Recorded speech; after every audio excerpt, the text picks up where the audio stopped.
Romanos capítulo 1, versos 16 y 17. Porque no me avergüenzo del Evangelio, porque es poder de Dios para salvación a todo aquel que cree, al judío primeramente y también al griego. Porque en el Evangelio la justicia de Dios se revela por fe y para fe, como está escrito, mas el justo por la fe vivirá. Hablábamos acerca del propósito o de uno de los propósitos del apóstol Pablo al escribir esta carta y mencionábamos lo que dice aquí en la Escritura, que uno de los propósitos del apóstol Pablo era anunciar a la iglesia que estaba en Roma de su deseo de ir y visitarlos. El apóstol Pablo nunca había estado ahí en Roma, no conocía, a la gran mayoría de los hermanos no los conocía de vista. Entonces había un deseo de él de visitar a la iglesia. Y el principal deseo por el que el apóstol Pablo deseaba visitar a la iglesia era para predicarles el Evangelio, para anunciarles en el Evangelio. En el verso 15 dice: así que en cuanto a mí, pronto estoy a anunciaros el Evangelio, también a vosotros que estáis en Roma. Y hablábamos también que el apóstol Pablo está escribiendo a una iglesia cristiana. Entonces para muchas personas puede sonar un poco contradictorio el hecho de que el apóstol Pablo iba a anunciarles el Evangelio si ellos eran cristianos, evangélicos. Pero hablábamos también que seguramente había un desconocimiento de lo que es la verdad y la profundidad del Evangelio de nuestro Señor Jesucristo, que no únicamente trata del punto central importante, que sí es lo más importante, que las personas conozcan el centro del Evangelio, que es la obra de nuestro Señor Jesucristo, lo que hizo por nosotros en la cruz del Calvario, pero que hay muchas cosas que tenemos nosotros que aprender, que los hermanos tenían que aprender acerca del Evangelio y que seguramente nosotros también tenemos que aprender.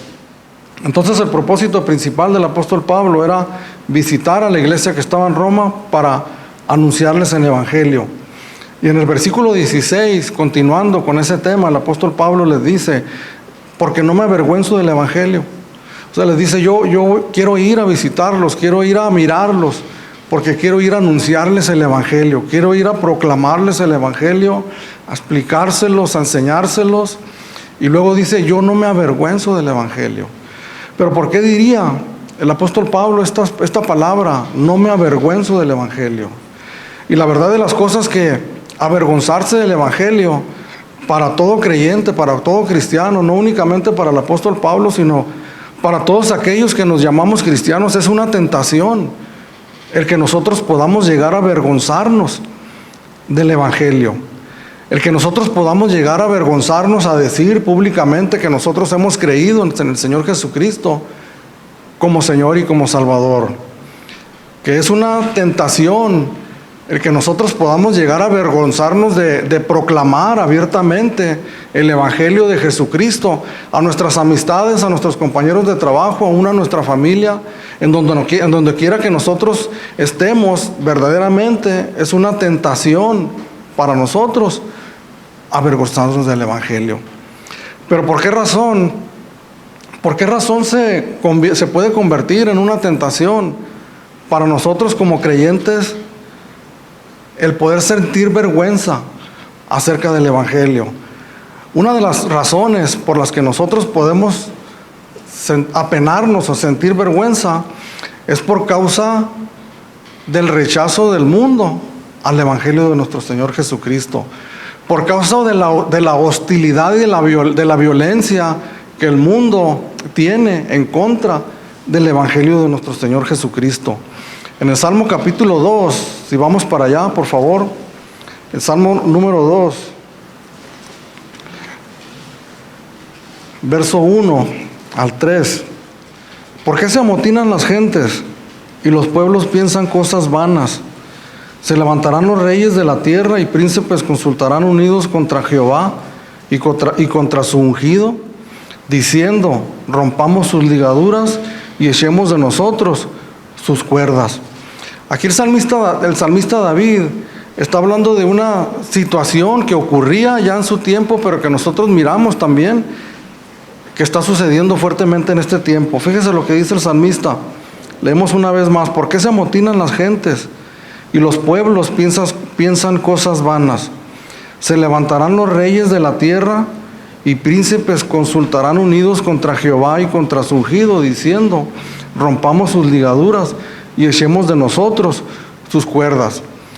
Este tiempo que nosotros estamos viviendo es un tiempo de rechazo y de una violencia abierta en contra del Evangelio de nuestro Señor Jesucristo y en contra de Dios mismo. Cuando nosotros miramos, y lo que hemos estado hablando en estas últimas semanas, cuando nosotros miramos las corrientes que hay en este mundo, cuando nosotros miramos las leyes que se están aprobando en los diferentes países del mundo, leyes que van abiertamente, hermanos, en contra de la ley de Dios, leyes que atentan directamente, no en contra, ya digamos, aunque sí en contra de una doctrina, aunque sí en contra de la iglesia cristiana, pero más directamente en contra de Dios mismo, que atentan en contra de la justicia de Dios, que atentan en contra de la santidad de Dios, que atentan en contra de la verdad de Dios. Cuando nosotros queremos levantar la voz, o cuando nosotros como creyentes, inclusive que hay personas que no son creyentes, pero que están en contra de algunas cosas que se están aprobando en este tiempo, y que levantamos la voz nosotros, ¿qué es lo que sucede inmediatamente? Que la gran mayoría de las personas, los medios de comunicación, que el gobierno inclusive, en algunos países del mundo, algunas personas han ido a parar a la cárcel por levantarse en contra de las leyes que están aprobando en algunos países. Y hemos hablado de esas leyes, las leyes en contra del aborto, las leyes que están apareciendo de la ideología de género, en donde hay una obligación prácticamente nuestros jóvenes que están en la escuela, que están yendo a la preparatoria, que están yendo a la universidad. No va a pasar mucho tiempo, si no es que ya ha sucedido, donde van a ser obligados ellos a utilizar un lenguaje que se acomoda a lo que ellos están en este momento dictando que debe de ser, y que van abiertamente en contra de la verdad de la palabra de Dios. Se levantarán los reyes de la tierra y los príncipes consultarán unidos contra Jehová y contra su ungido, que es Jesucristo, y contra las leyes que Dios nos ha mandado a todos nosotros. Y estamos hablando de que es una introducción, nada más lo que el apóstol Pablo está hablando aquí, porque a lo largo de toda la carta de Romanos, nosotros vamos a aprender qué es lo que el apóstol Pablo está queriéndonos decir con el Evangelio, avergonzarnos del Evangelio. Porque nosotros como cristianos, una de las cosas que tenemos que aprender es precisamente qué es el Evangelio, qué es en lo que nosotros creemos, cuáles son las convicciones que nosotros tenemos y que nosotros tenemos que defender, hermanos, presentar la defensa del Evangelio. Porque cuando nosotros conocemos únicamente una parte o solamente unas partes del Evangelio, tal vez no sea mucha la tentación, porque tal vez de avergonzarnos, porque tal vez y como lo ha hecho la iglesia lamentablemente en estos últimos años, irse acomodando, ¿verdad?, a las corrientes de este mundo, a las prácticas de este mundo, a las modas de este mundo, irse acomodando para no ser rechazado precisamente por nuestras creencias que nosotros tenemos. Pero cuando nosotros las conocemos, hermanos, cuando nosotros entendemos verdaderamente lo que es el Evangelio de Jesucristo y en lo que hemos creído, entonces nosotros estamos adquiriendo una responsabilidad. Si hemos dicho que creemos en ese Evangelio, estamos adquiriendo la responsabilidad nosotros de presentar una defensa de ese Evangelio en donde quiera que nosotros estemos. Entonces tenemos que entender, hermanos, que esta es una gran verdad y una gran realidad. Hay una hostilidad del mundo hacia el Evangelio y hacia todos aquellos que creemos en él. Tenemos que estar nosotros preparados, hermanos, para que cuando nosotros presentemos el Evangelio tal y como el Señor Jesucristo lo enseñó, debemos nosotros estar preparados para recibir abiertamente la hostilidad de este mundo. Pero el apóstol Pablo dice: yo no me avergüenzo del Evangelio. no me avergüenzo del Evangelio. Porque es una tentación, aparte de la hostilidad de este mundo, el que nosotros podamos sentirnos tentados y sentirnos avergonzados acerca del Evangelio. Pues precisamente por lo que contiene el Evangelio, por la información que contiene el Evangelio. ¿Y cuál es la información que contiene el Evangelio? Estamos hablando que a partir del versículo 18, hermanos, y yo le encargo, por favor, que en el transcurso de la semana usted lo lea detenidamente, a partir del verso 18 en adelante, que es como una cuesta, ¿verdad? Empinada para subir. Entonces, que si esta palabra nos es enseñada a nosotros para conocer el Evangelio en el que nosotros creemos, quiere decir que es el Evangelio que nosotros tenemos que predicar y compartir a otras personas. Entonces, cuando nosotros hablamos de la pecaminosidad del ser humano, entonces cuando nosotros hablamos de la condición del hombre de pecado, de desviación, de perversidad, y que es lo que la palabra menciona y que lo vamos a ver en unos momentos más, son palabras difíciles de recibir, son palabras duras que el mundo simple y sencillamente hace para un lado y no las quiere o no las puede creer, pero que nosotros en nuestra convicción de la que nosotros estamos hablando, estamos seguros de que así es, que estamos seguros de que lo que la palabra de Dios dice, nos dice a nosotros, así es. Porque si algo que nosotros tenemos que tener que hacer, hermanos, es que nosotros tengamos que tomar un partido firmemente. Porque cuando nosotros se nos presenta el Evangelio, tenemos que tomar una postura, hermanos, una decisión. ¿En qué nosotros creemos?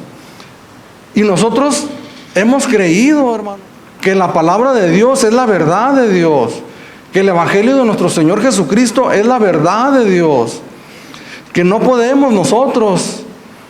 Leía hoy por la mañana una escritura, un mensaje de una persona que decía que la palabra de Dios había que revisarla, hacerle una revisión y hacerle algunos cambios para este tiempo que vivimos.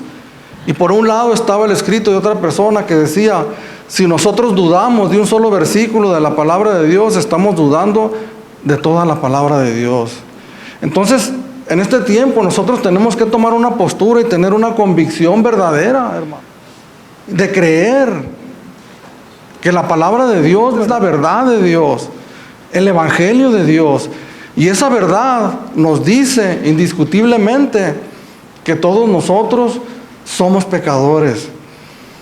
Pero la palabra de Dios usa palabras fuertes, hermano. Palabras como perversidad, palabras como iniquidad, y que no son únicamente para ciertas personas que han caído bajo, sino que son para todos nosotros, porque la palabra de Dios dice que todos nosotros nos hemos desviado como ovejas que no tienen pastor. Entonces, es una tentación al comenzar a hablar estas palabras y comenzar a mirar los entrecejos fruncidos, las caras de hostilidad y las palabras de rechazo. Es una tentación que nosotros podamos avergonzarnos del Evangelio, entonces no hablar más de él, o hablar únicamente algunas partes del Evangelio que nosotros sabemos que son verdad, pero que no van a ofender a las personas que le están oyendo. Primera de Corintios 1:21, se los leo, dice: pues ya que en la sabiduría de Dios el mundo no conoció a Dios mediante la sabiduría, agradó a Dios salvar a los creyentes por la locura de la predicación. En la sabiduría de Dios, en la sabiduría de Dios, el mundo no conoció a Dios mediante la sabiduría. ¿Esto qué significa, hermanos? Que vivimos en un mundo completamente, podemos decir, con una sabiduría tremenda, secular en este mundo. Pero si a Dios le hubiera placido que nosotros le hubiéramos conocido a Él por medio de esa sabiduría, entonces nos lo hubiera dejado de alguna manera establecido que así fuera. Pero más bien le plació a Dios que nosotros le conociéramos a Él con otra sabiduría que se opone a la sabiduría de este mundo y que es la sabiduría de Dios.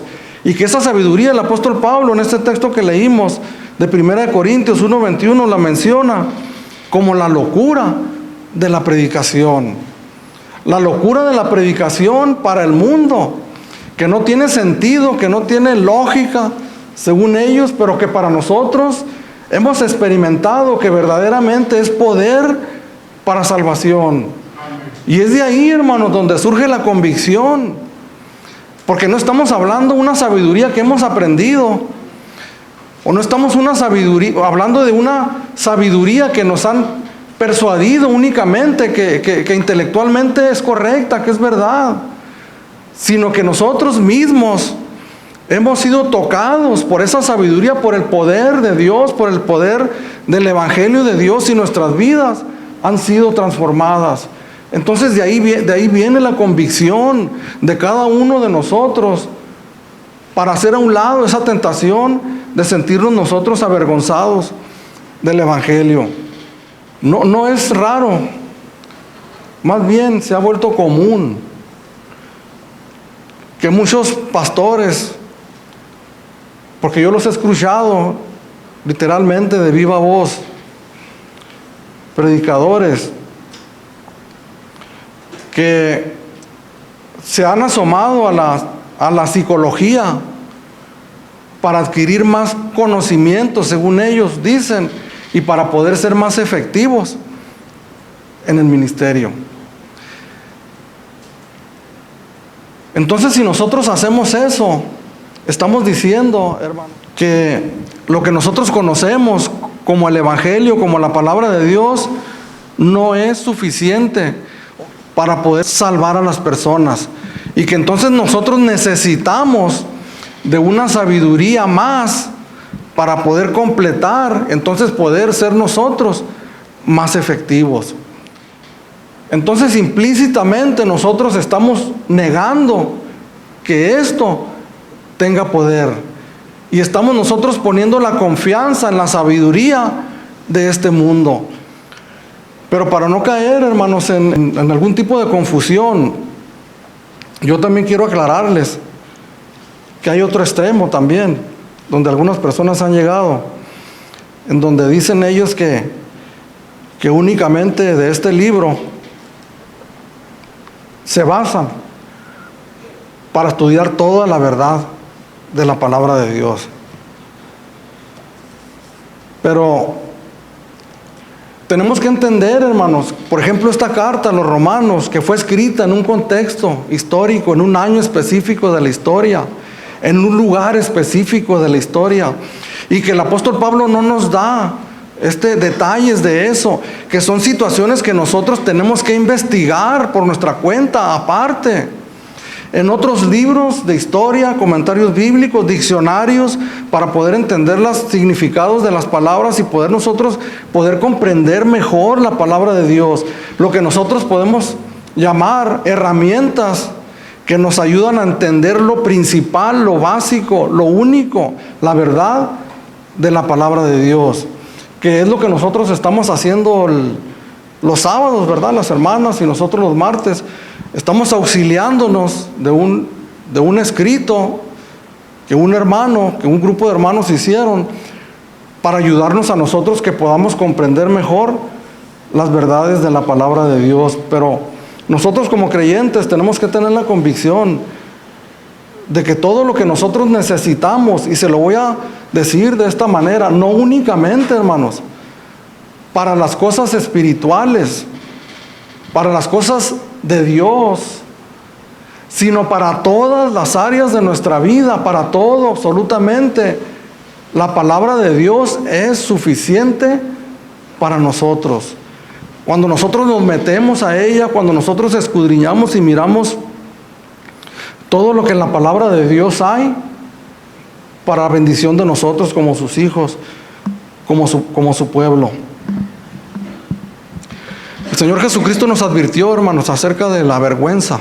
Mas sin embargo no nos queda otra opción, sino que nosotros hemos creído, hermanos, en lo que nos ha salvado, en lo que nos ha dado vida eterna, que es el mensaje salvador de Dios, que es Dios mismo habiendo tenido misericordia de nosotros. Entonces, venciendo todo temor y toda vergüenza, hermanos, porque no decimos que no lo podamos llegar a sentir, que no pueda llegar, porque la tentación es que nos tienta y lo podemos llegar a sentir. Perdóneme la comparación, pero como aquel torero que siente temor cuando se mira aquel animal de media tonelada venir a él, mas sin embargo él vence ese temor porque le gusta, porque ama esa arte, como ellos le llaman, y se enfrenta a aquel animal. Nosotros podemos llegar a sentir temor, vergüenza, pero tenemos que decir, como el apóstol Pablo, no me avergüenzo del evangelio, porque es poder para salvación. Y cuando hablamos de poder, estamos hablando de un poder que no podemos nosotros ni siquiera medir ni imaginar. Que estamos hablando de un poder sobrenatural, llamarlo sobrenatural sería poco. Que estamos hablando del poder de Dios. El poder de Dios que con su palabra creadora creó todo lo que nosotros conocemos, lo que es, lo que hay. Y que ese poder, hermanos, dirigido específicamente a una operación, a una obra, que es la obra de la salvación de los seres humanos. Que no hay otra cosa que pueda salvar al ser humano, que le pueda dar salvación a su alma. No lo hay. Puede haber, como hemos hablado muchas veces, puede haber algunas maneras en que inclusive la psicología nos pueda ayudar. Un pastor en una ocasión comentó que la psicología puede ayudarnos a nosotros a salir del agua y mantenernos con la cabeza encima del agua para poder respirar, pero el Señor llega y nos saca completamente del agua y nos pone en un lugar firme. ¿Por qué no nos avergonzamos del evangelio, hermanos? Porque nuestra experiencia personal hemos experimentado que nos ha salvado, que nos ha dado salvación y vida eterna. Pero cuando nosotros hablamos de salvación, ¿qué es lo que viene a nuestra mente? Porque una de las palabras que nosotros repetimos mucho es que somos salvos. Soy salvo, ¿verdad? Por la gracia, por la misericordia de Dios, sí. Pero ¿salvo de qué? ¿De qué hemos sido salvos? Eso lo vamos a mirar a lo largo de toda la carta de los Romanos, pero únicamente para dar una introducción, un pequeño esbozo acerca de eso.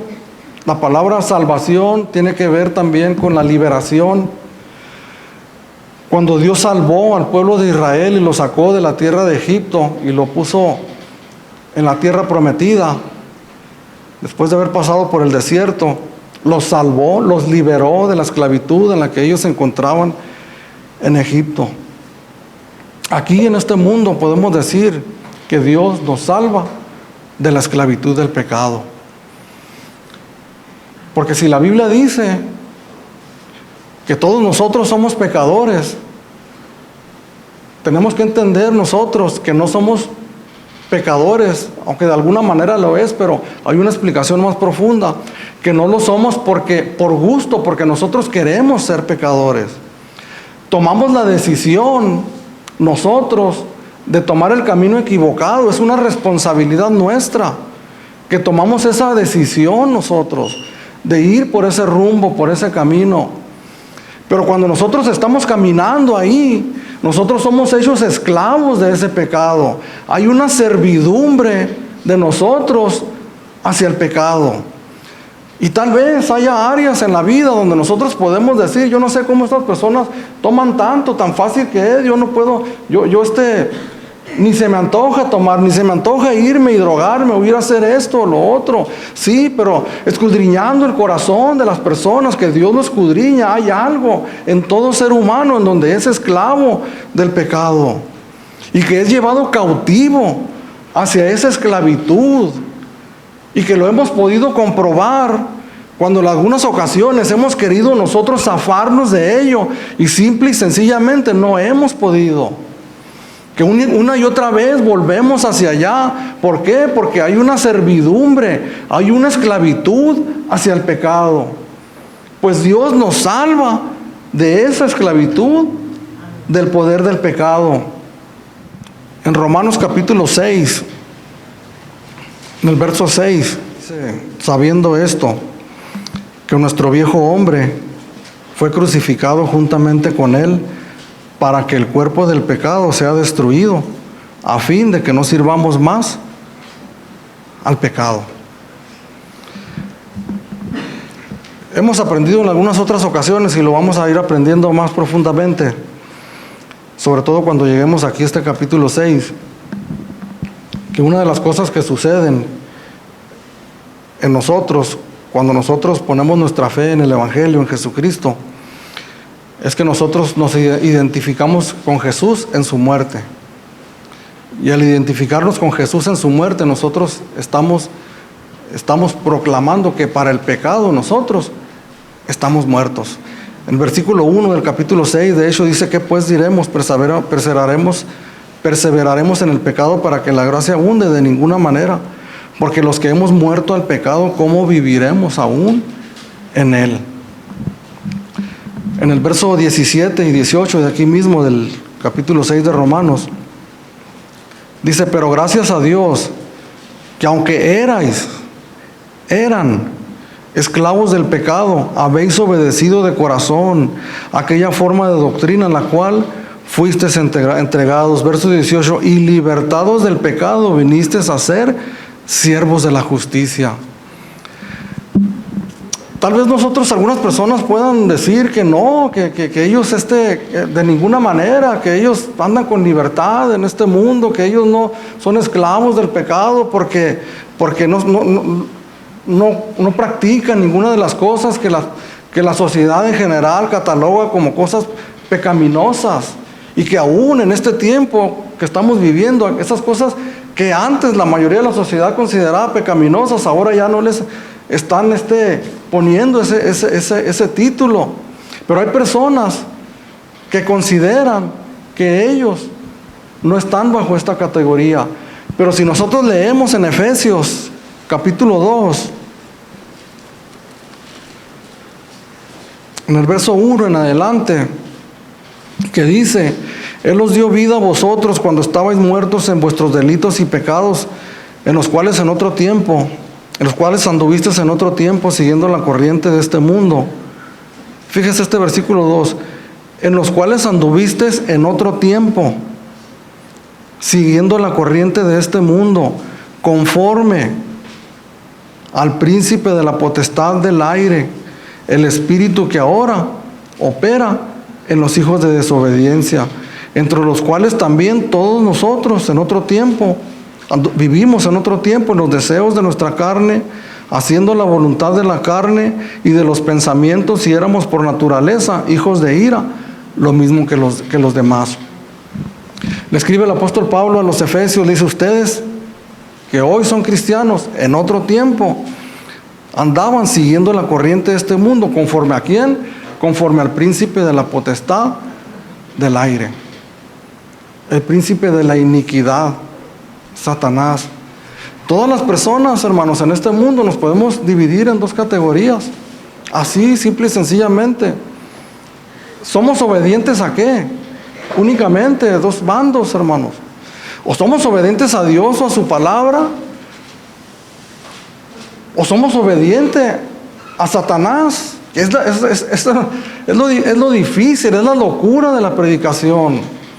Es la tentación de avergonzarse de él, de poder decirle a personas que aparentemente son personas honestas, personas justas en sus propios pensamientos, y poderles decir que en realidad la vida que ellos están viviendo es una vida que se amolda a conforme a Satanás quiere que ellos vivan. Porque el propósito de Satanás, hermanos, es que todos nosotros desobedezcamos el Evangelio de nuestro Señor Jesucristo, y por consecuencia nosotros perdamos nuestra alma por una eternidad juntamente con Él. No hay ninguna tercera opción o tercera categoría o algún grupo de personas que podamos decir que están en medio de esas dos categorías. Y el apóstol Juan en su carta, en la primera carta, lo dice de una manera más profunda. Perdón, en el Evangelio de Juan, Jesús le dice a ciertas personas, dice, vosotros sois de vuestro padre el diablo, porque hacen las obras de vuestro padre. Entonces, ¿de qué nos salva, hermanos, el Evangelio en este mundo, en esta vida? Nos salva de la esclavitud del pecado, al que todos nosotros, cuando no tenemos a Cristo en nuestras vidas, en nuestros corazones, nosotros estamos atados a Él. El mundo nos salva de este mundo terrible en el que nosotros vivimos. Cuando nosotros estamos viviendo en el mundo conforme a Él, miramos algunas cosas que no están bien, que están torcidas, que están mal. Pero cuando el Señor nos saca de ahí, miramos que todo está mal, hermanos. Y esto puede sonar negativo. Puedes decir, ¿cómo que todo está mal en este mundo? Este mundo que vivimos, hermanos, por voluntad de Dios, porque Dios así lo permite, está bajo el control del maligno, de Satanás. Y si nosotros nos asomamos a los medios de comunicación, a los periódicos, a las noticias, a lo que nosotros miramos, lo que está sucediendo, no vamos a tener otra opción que llegar a esa conclusión, que verdaderamente este mundo está perdido. Cuando somos niños, hermanos, cuando éramos niños, que teníamos 10 años, que cumplimos 11, 12, ¿sabes una cosa? El mundo nos estaba esperando con sus fauces abiertas de par en par, para tragarnos vivos, perdónenme la expresión. El mundo, hermanos, está esperando a nuestros hijos, a tus hijos, para engullirlos vivos, este mundo perverso en el que nosotros vivimos. Pero Dios, hermanos, a través de su Hijo Jesucristo nos salvó de este mundo perverso y maligno. En Hechos capítulo 2, versículo 40, cuando el apóstol Pedro estaba predicando el Evangelio, y al terminar su predicación, dice el escritor Lucas, en el versículo 40 del capítulo 2, y con otras muchas palabras testificaba y les exhortaba diciendo, sed salvos de esta perversa generación. El apóstol Pedro, hermano, les exhortaba por medio del Evangelio a las personas, sean salvos de esta perversa generación. Y la palabra perversa literalmente significa torcida, esta generación retorcida. Cuando nosotros miramos las cosas que están pasando, tenemos que llegar a esa conclusión. Pues Dios, hermanos, nos salva a nosotros de esa perversa generación. Dios tiene su tiempo y es soberano, hermano. Es soberano, pero yo meditaba mientras estudiaba esta palabra, que si por gracia y misericordia de Dios hubiese crecido en un hogar cristiano y que me hubieran inculcado la palabra de Dios, que me la hubieran enseñado, que me la hubieran explicado, que me hubieran inculcado el temor a Dios, y que al momento de cruzar esa barrera, los 11, los 12, los 13 años, y que tal vez hubiese habido un lapso, ¿verdad?, difícil, ¿no?, de turbulencia, pero que finalmente la verdad de la palabra de Dios, la semilla, iba a hacer efecto en mi corazón. Yo me pregunto de qué cosas no me hubiera yo librado, de qué cosas no hubiese yo sido salvo. El Evangelio, hermanos, nos trae salvación de esta perversa generación. Debemos de ocuparnos, debes de ocuparte, padre de familia, de predicarle el Evangelio a tus hijos, a tiempo y afuera de tiempo. Que no te avergüences del Evangelio delante de ellos. Les están enseñando con toda seguridad otras cosas en la escuela, en el internet, hermano. ¿Cuántas cosas en el internet que les están enseñando a nuestros hijos? Prediquemos la verdad del Evangelio, sembremos la semilla de la palabra de Dios a nuestros hijos para que sean salvos de esta perversa generación. En Filipenses 2:15 el apóstol Pablo de hecho dice que nosotros como creyentes, lejos de estar envueltos en esa perversa generación, nosotros debemos de resplandecer en medio de esta generación maligna y perversa.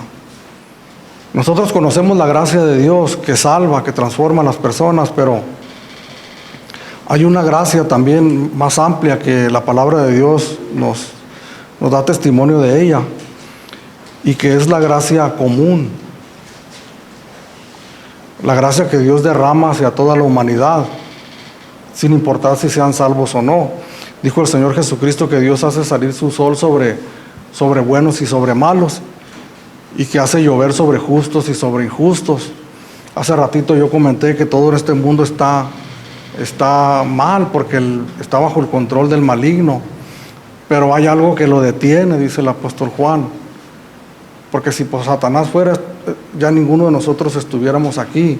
Pero es la gracia de Dios, hermanos, común, la paciencia de Dios, que no quiere que nadie se pierda, sino que todos procedan al arrepentimiento, la que hace que este mundo sea llevadero, que este mundo aún sin conocer a Dios, nosotros tengamos algunos buenos recuerdos, ¿verdad?, de nuestra niñez en este mundo, que lo debemos a la gracia de Dios. Pero que en la lucha, hermanos, en la lucha espiritual en la que nosotros estamos viviendo en este mundo, debemos de saber que Satanás, Dios, por decirlo de alguna manera, le ha permitido que tome control de este mundo. Por eso el salmo que leíamos en el salmo número 2 dice que los reyes y los príncipes se han levantado contra Jehová y contra su ungido. Entonces, pero la manera que nosotros podemos disfrutar más nuestra estancia en este mundo es cuando Dios, por medio del Evangelio y su Hijo Jesucristo, nos salva de la perversidad que hay en este mundo. El justo con dificultad se salva. Y luego preguntan, ¿qué vendrá a parar el impío y pecador? Porque estamos hablando que Dios nos salva, hermanos, de este mundo perverso, mas sin embargo, nosotros debemos de entender que estamos en una lucha aún como cristianos, y que ocasionalmente como cristianos nosotros podemos caer en las tentaciones de este mundo maligno y perverso. ¿Cuántos matrimonios, hermanos, de cristianos, de creyentes, han caído en la desgracia, perdónenme la expresión, de lo fuerte de la palabra, del adulterio? ¿Cuántos pastores, cuántos ministros, cuántos líderes de la iglesia han caído en esas tentaciones que hay en este mundo perverso y maligno? Entonces eso nos habla que nosotros tenemos que entregarnos, hermanos, por completo al Señor y a su Evangelio. Algo que dice lo que leíamos aquí en el texto de Romanos 6, el verso 17 y 18 dice: pero gracias a Dios que aunque erais esclavos del pecado, habéis obedecido de corazón aquella forma de doctrina a la cual fuimos entregados. Pero gracias a Dios, el verso 17, que aunque eran esclavos del pecado, habéis obedecido de corazón a aquella forma de doctrina, al Evangelio de nuestro Señor Jesucristo, que nos dice, que nos educa, que nos enseña cómo nosotros tenemos que vivir en este mundo para la gloria de Dios.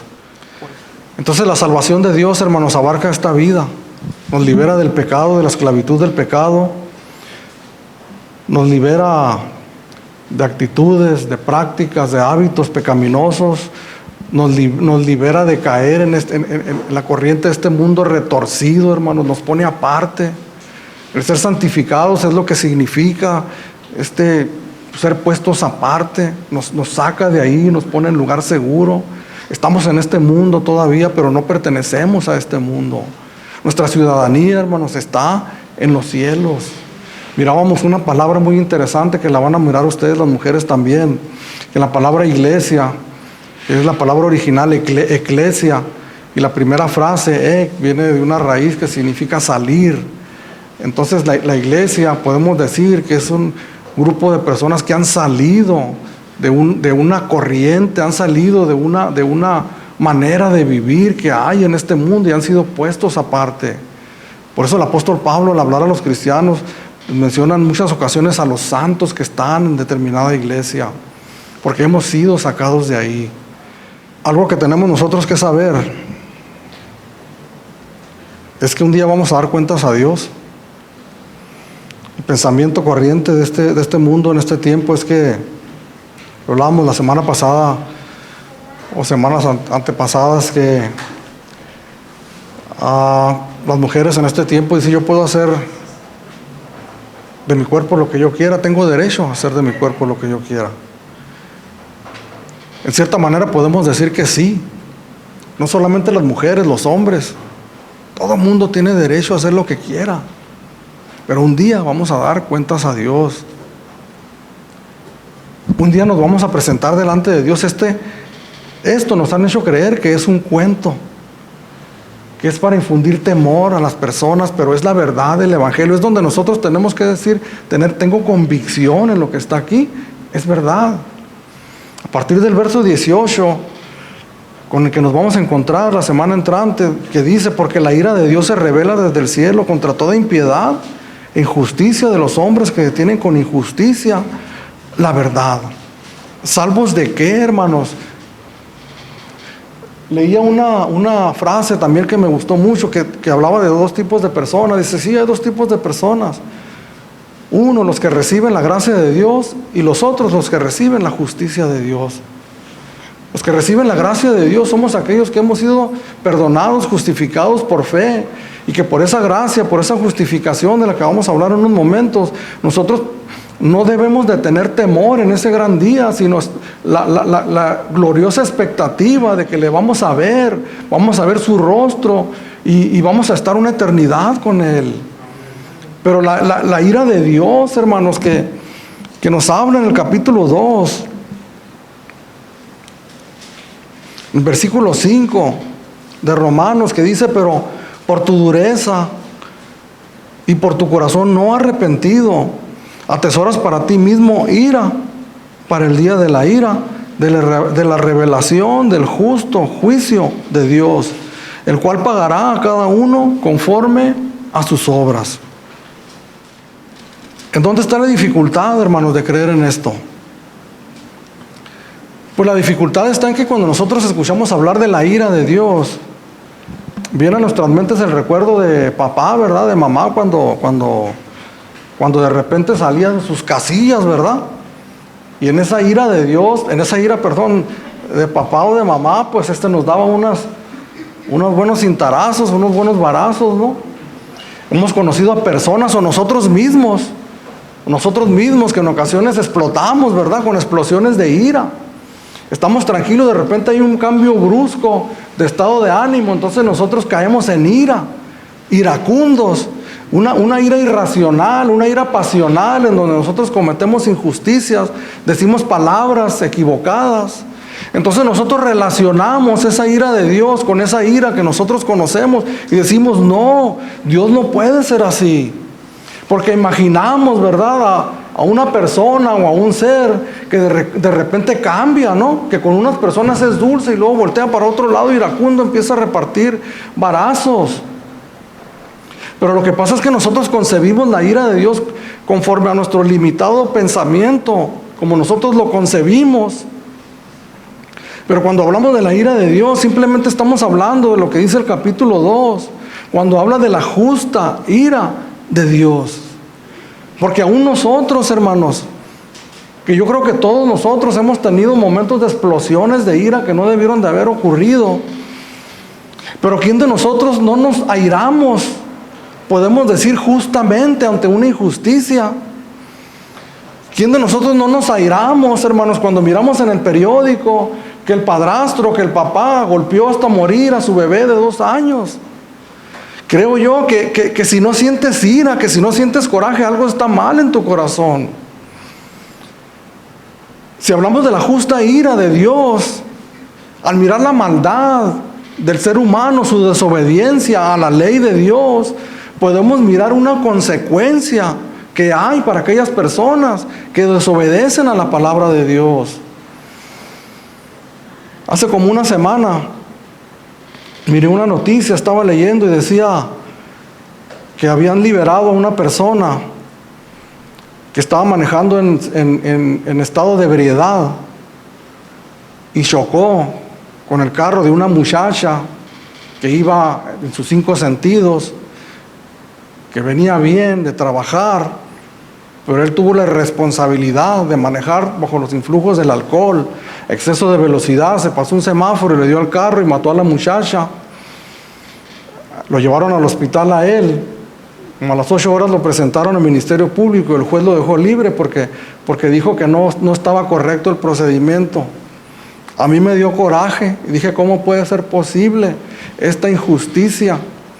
¿Por qué nosotros nos extrañamos de un Dios que sea justo? Que sea justo y que dé el pago a aquellos que no le obedecen. En Juan capítulo 3, 16 dice que de tal manera amó Dios al mundo, que ha dado su Hijo unigénito para que todo aquel que en él crea no se pierda, mas tenga vida eterna. 17, porque Dios no envió a su Hijo para condenar al mundo, sino para que el mundo fuese salvo por medio de él. Esta cuestión de la ira de Dios, de la culpabilidad del ser humano, está escrita para advertencia de nosotros los seres humanos. Para advertencia de que un día vamos a dar cuentas. Precisamente es el amor de Dios. Lo que sí tenemos que expresar, hermanos, que no es un Dios que está esperándonos con ansia y esperando que nunca nos arrepintamos para podernos castigar. Ojalá que no se arrepienta para que venga aquí para darle su merecido. Nosotros sí somos así, hermanos. Consideramos injusto, ¿por qué tal o cual persona que hizo tantas maldades? Qué casualidad, ya se arrepintió, qué suave, ¿no? Porque nuestra justicia es imperfecta, es limitada. Pero Dios no, hermanos.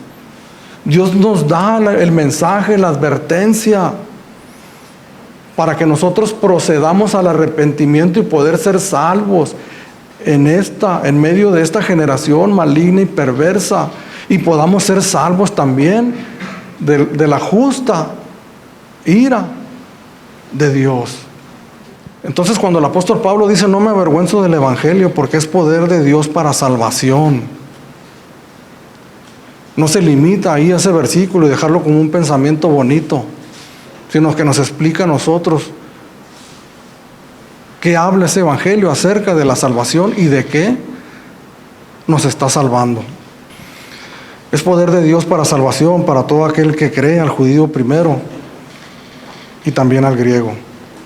Porque en el evangelio la justicia de Dios se revela por fe y para fe, como está escrito, mas el justo por la fe vivirá.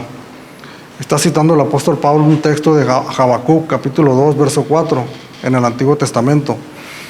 La semana pasada mencionaba Enrique, ya estoy a punto de terminar, que Martín Lutero, el iniciador de la Reforma protestante, él era un sacerdote católico,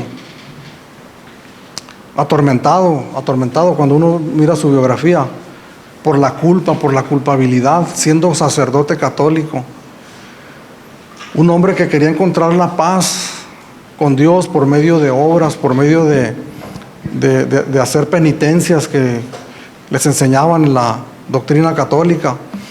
Un hombre que se flagelaba a sí mismo, un hombre que ayunaba, un hombre que hacía tantas cosas para poder acallar su conciencia y que no lo lograba, que al contrario se sentía cada vez más sucio.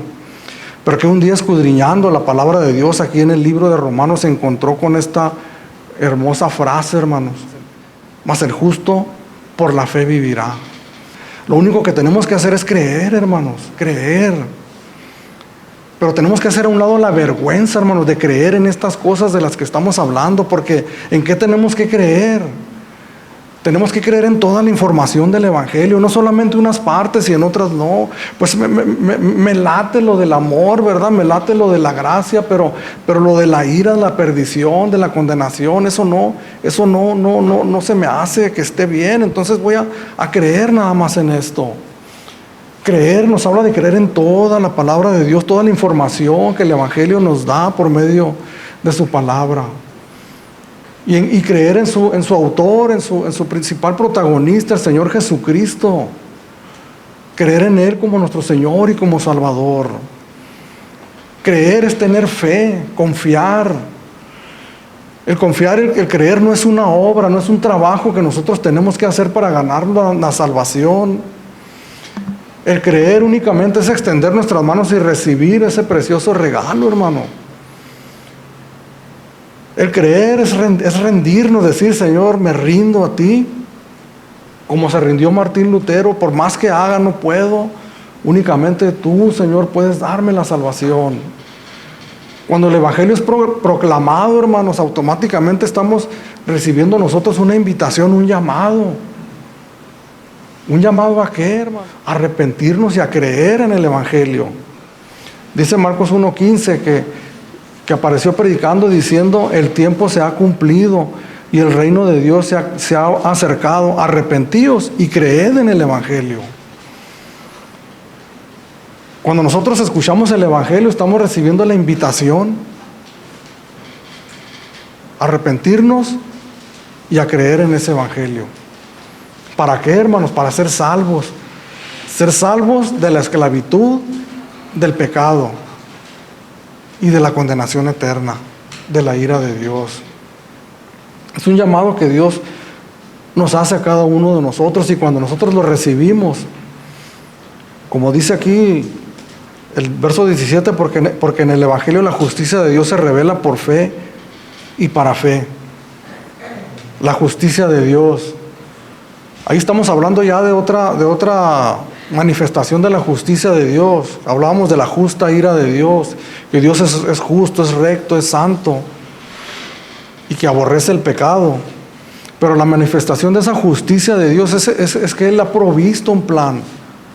Jehová Jireh, hermano, significa Jehová proveerá, pero no necesariamente nos habla de que Jehová va a proveer para tus necesidades materiales, un carro, una casa. En Génesis capítulo 22, 14, cuando Dios le pidió a Abraham que fuera a sacrificar a su hijo Isaac, y cuando estaba a punto, hermano, de darle la daga, y que asomó su cabeza un carnero, y que fue la provisión de Dios para sacrificarlo en lugar de Isaac. Dice aquí la palabra de Dios, y llamó a Abraham el nombre de aquel lugar, Jehová proveerá, Jehová Jireh. Por tanto se dice hoy, en el monte de Jehová será provisto. Dios ha provisto lo necesario para que tú y yo seamos salvos y podamos entrar por una eternidad en la presencia de Dios, y mientras estamos aquí poder disfrutar, hermanos, poder disfrutar de la bendición de ser hechos hijos de Dios. En Romanos capítulo 5, verso 1, que es la manifestación de la justicia de Dios y que es el perdón de nuestros pecados que nosotros recibimos. Esa es la justicia de Dios que nos perdona, que si íbamos a ser condenados por causa de nuestros pecados, de nuestras culpas, entonces esas culpas y esos pecados no existen más, porque Dios las ha borrado, nos ha perdonado. Justificados pues por la fe, tenemos paz para con Dios por medio de nuestro Señor Jesucristo. La justificación es el perdón de nuestros pecados. La justificación significa absolver, declarar inocente o ser declarados justos. Eso, hermanos, debe despertar en nosotros un profundo agradecimiento a Dios. Y que esperemos en Dios, hermanos, que a lo largo de este estudio, quienes no han procedido al arrepentimiento y puesto su fe en el Evangelio, lo hagan. Y que ellos junto con nosotros, que ya lo hemos recibido, empecemos a experimentar en nuestras vidas un profundo agradecimiento. Un profundo agradecimiento al Señor. He mirado algunos videos en el internet de algunas personas que fueron encarcelados injustamente, por lo menos esa es la versión que se daba, y que pasaron varios años ahí. Esta imagen venía a mi mente cuando estaba estudiando esta palabra. Entonces, a lo largo de los años, ellos, ayudados por algún abogado, reunían algunas pruebas que pudiera liberarlos de de la condena que tenían larga, aunque ya habían pasado algunos años. Y es en ese lapso, hermanos, en ese lapso de que el juez recibe el papel, el dictamen del jurado, y lo tiene en la mano para dar el veredicto. Lo que queda grabado en mi mente es la actitud de aquellos que están esperando ese veredicto. Una ansiedad, un nerviosismo, un temor, un llorar. Y como cuando el juez lo declara inocente, como aquella explosión, hermanos, de contentamiento, una descarga del peso que ellos traían encima por haber sido declarados justos. Mucho más que eso hemos recibido nosotros. Porque al momento de poner nuestra fe en Jesucristo y en el Evangelio de Jesucristo, nosotros éramos culpables de pecado, pero fuimos declarados sin culpa, justos. Ser declarados justos no significa que somos hechos justos, que somos hechos perfectos, sin falta. Significa que hemos sido perdonados, que hemos sido limpiados, que legalmente no tenemos un delito ya que pagar, pero que a partir de ahí comienza un caminar en nuestras vidas, un proceso de santificación, en donde todos nosotros cada vez vamos a ir manifestando cada vez más ese glorioso evangelio, las implicaciones de él en nuestras vidas, y que nos van a llevar a nosotros a convertirnos, a ser hombres y mujeres que verdaderamente alumbremos en medio de una generación maligna y perversa.